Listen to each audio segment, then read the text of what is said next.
do some things on the ice, or did you use it as rest, or how active did you stay? Yeah, there was no ice. There was no ice. I didn't bring any gear, nothing like that.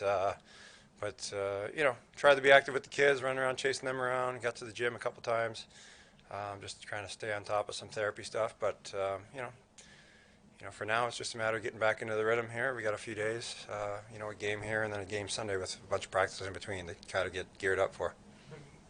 You hit a milestone win in Phoenix. You're nearing 300 wins. I mean, you look at the names on the list, Turk Broda and Mike Richter. Like, are you aware? Did you pay attention to that? Are you aware of, where you stand? Not particularly. I mean, I knew 300's been kind of out there for a while.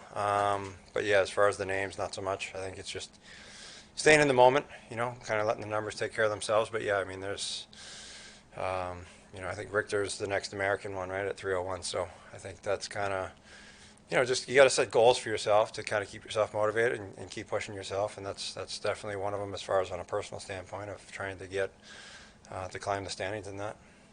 Greg, you had the two young goalies of Washington last year, and now you have Luukkonen up here this year. Do you enjoy being a mentor for young goalmen? I think the simple answer is yes. There's a lot of the game that I've learned over the years that can pass on, and I think the guys that kind of shared information with me when I was a young guy kind of stick in my head. As guys that I'm thankful for. So I'm kind of hoping that I can kind of repay and give back to the game. As a player, you take from the game so much, and there's never enough giving back. It doesn't matter how much you give back; it's never more than what you took from the game. So, I just want to try to do my part and help guys along, and help them become better players. And it is enjoyable to kind of see them take the information and maybe tweak their game a little bit, or you kind of see a light bulb go off and they go, "Hey, that actually works. I'm going to start using that." And it's definitely rewarding from the other side. When you look at the coin from the other side of it. What do you see in Luukkonen? Big, fast, agile, young. A guy that can be a game changer. I think he's shown spurts of game-breaking saves, and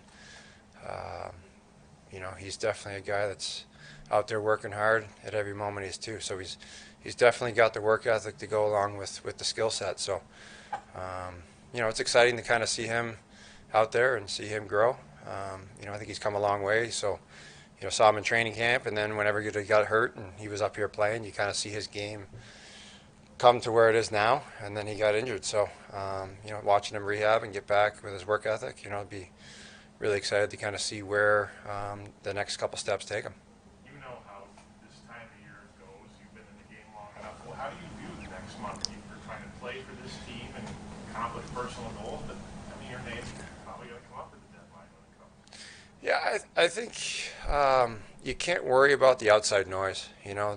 I think we have to internalize and keep the room closed and really look to each other to say, hey, something may happen, nothing may happen. And I think it's just continue to grow as a group. The young guys, obviously, the core guys are going to be here, potentially long term, and you want to create and instill good habits and not get into, the individual kind of thought process of, hey, I'm going to get my points, and it doesn't matter if we lose as long as I score. And that kind of mindset can really demoralize a group as a whole, and then it also can carry over in the following years when there are games on the line to make playoffs. So it's a matter of setting good habits, and I think that's we got the veteran guys in the room to kind of try to set the standard there and say, hey, this is the process. Let's do it right. And at the end of the day, more guys get taken care of when the team has success. How much does that speak to culture? I mean, you saw it in Washington. You were a goal away from a cup final in Ottawa. I mean, what's the biggest thing about culture that this room trying to The end result has to be collective. Everybody's got to believe in what you're trying to do.